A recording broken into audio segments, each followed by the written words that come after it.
Hi, I'm Sifu Kuttel, and in this video I want to go over one of my favorite drills for keeping the elbows down. Now, keeping the elbows down is one of the important principles of Tai Chi practice.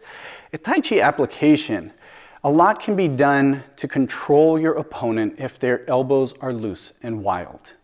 Especially in a fighting context, if people start raising their elbows, they leave everything underneath exposed for attack.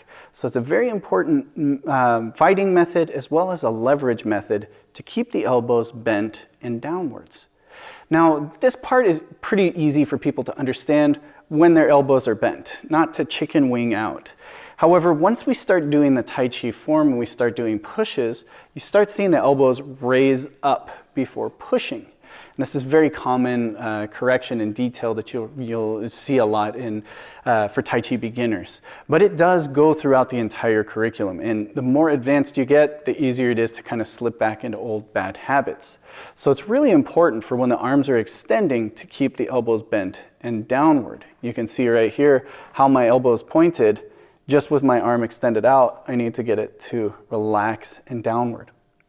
Now, we typically pair elbows downward. In the Tai Chi principles, it says elbows and shoulders downward. I find that if you are able to keep your elbows downward, the shoulders will naturally relax and drop as well. When we raise the elbow, we tend to raise the shoulders. So it doesn't always correct it, but this tends to be one of the sources of raising your shoulder, is just having the elbows come up. Okay, so we're going to use a short stick or a Tai Chi flute to keep our elbows down when we move forward. So when we're shifting back and when we're shifting forward, we keep this elbow bent and downward and not turning up. And it's a really simple drill. This is one of my favorite ones, like I said. All we're going to do is simply place the flute on top of our elbow, bend it so that it's down, and then we'll work just shifting back and shifting forward with a regular push. Now, if you're new to this, it will feel awkward, especially as we start extending out more, because typically we're used to rolling that shoulder a little bit outward as we're pushing.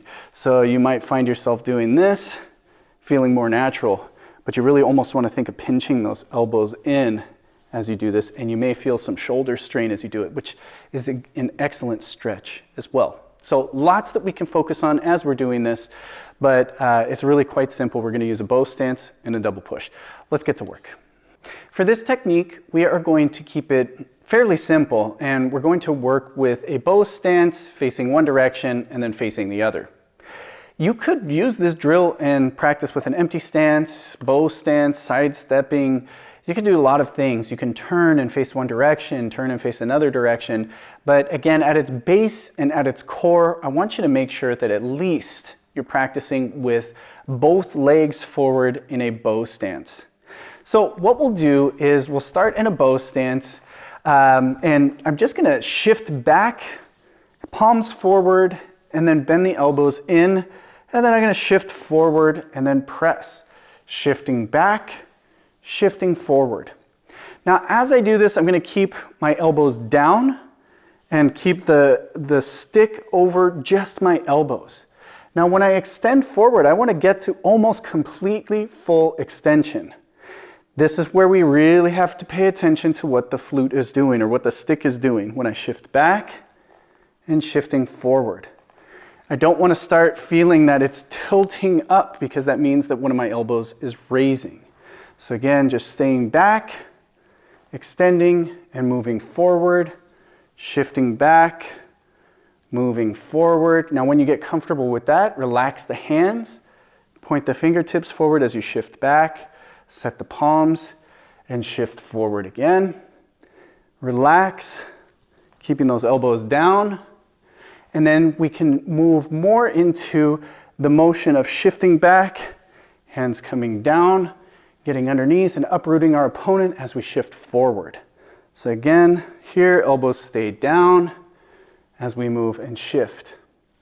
Now the next thing we can do is, after we shift back, we turn around, shift back, and then step out again, and then push. So you should be doing both sides a few times, and then when you get comfortable with that, shifting back, turn, step out, push, shift back, turn, balance position, step out, push. You can work on it in stepping to the corners. So push to this corner, shifting back, stepping up, pushing to this corner, shifting back, stepping up, pushing to this corner, back, forward. Going to that full extension, keeping those elbows down in between the motions, and getting used to bending and not raising the elbows. Bending and keeping them down, extending and keeping them down. Okay, so there you have it. Like I said, really simple drill and technique. But the way for this to do the most work for you is if you do it often. So if you're practicing at home, whenever you're doing your Tai Chi, whenever you have a moment to practice, just simply do 10 over each leg. Shift back, shift forward, shift back, shift forward, and then change sides, shift back and shift forward. The more you do this with focus, the much easier it's going to be to do this without having to focus on it, like when you're practicing your Tai Chi forms. Now, after you understand this principle, look at it and practice your forms, keeping your elbows down. You don't have to use the stick. But then also when you're doing that, there's a couple places you want to look. In the beginning, it's going to be about everything moving forward. Anytime we're moving forward with any technique, you're going to be focusing on keeping that elbow in. But one of the places that we tend to miss this is when we're shifting back.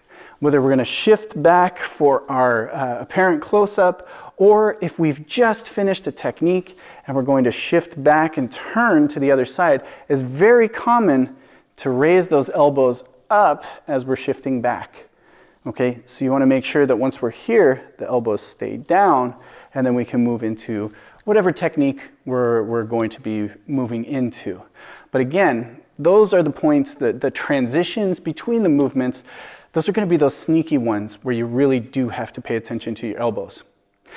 That's all I'm going to say about this drill. Again, the best thing to do is just go out and practice. I hope you have fun with it. I hope it improves your Tai Chi, and I'll see you in the next video.